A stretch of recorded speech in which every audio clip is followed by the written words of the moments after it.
الشاعر خلفان بن سعيد النعماني العظم رحمه الله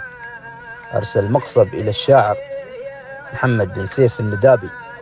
معاتبا فيه المرحوم الشاعر مبارك بن علي المحاربي عام 1987 قديم المقصب. وقال يقول العظم يقول سميت بالخالق ولا حد سواه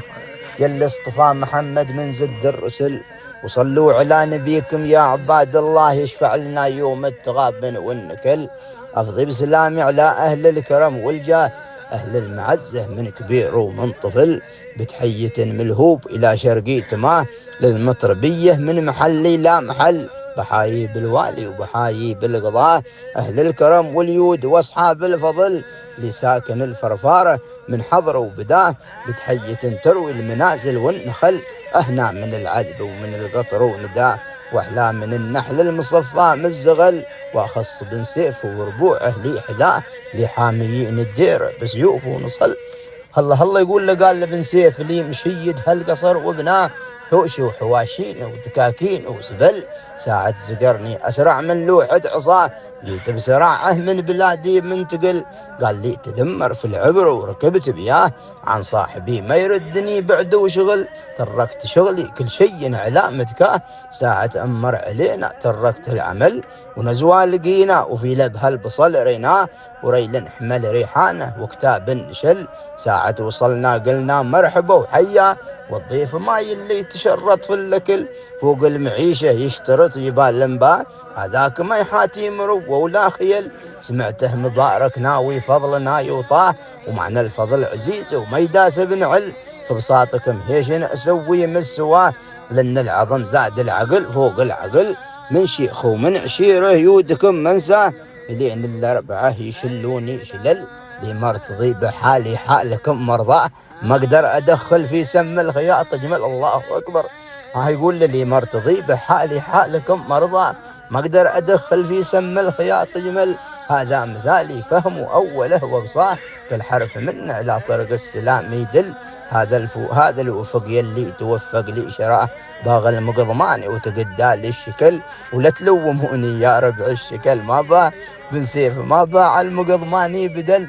رد عليه الوالد محمد بن سيف نفس اليوم رد عليه الجواب قال سميت به لخالق يدنا وانشاه وبقدرة الله خلقه وصوره وكمل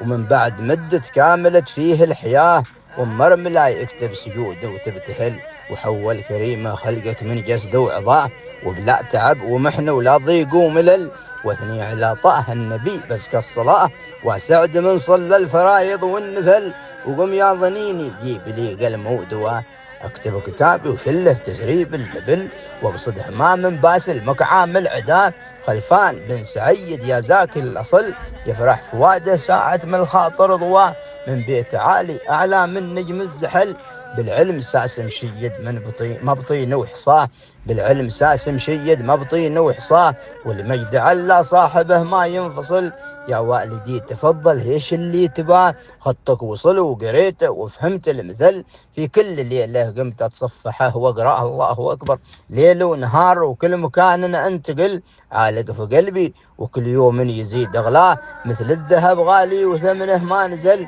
وسبقتني بالفضل سبقتني يا باه أحسنت وأتمنى لكم طول اللجل يا رب اشفي بن سعيد من عماه أدعوك يا رحمن يا بار العلل في نزوى ثنين الضارب وبعتر مسحاه ورجل ضرب 200 ومن البلاد اشتل هذا الخبر 20 واحد لي رواه خبر صحيح واكد يسأل يا السائل سأل خبر صحيح واكد يا السائل سأل كني سمعتك ما متعيب من قداه تشكي من عندي وانت أولى بالعدل لكن أقوم بصلح ما بينك وياه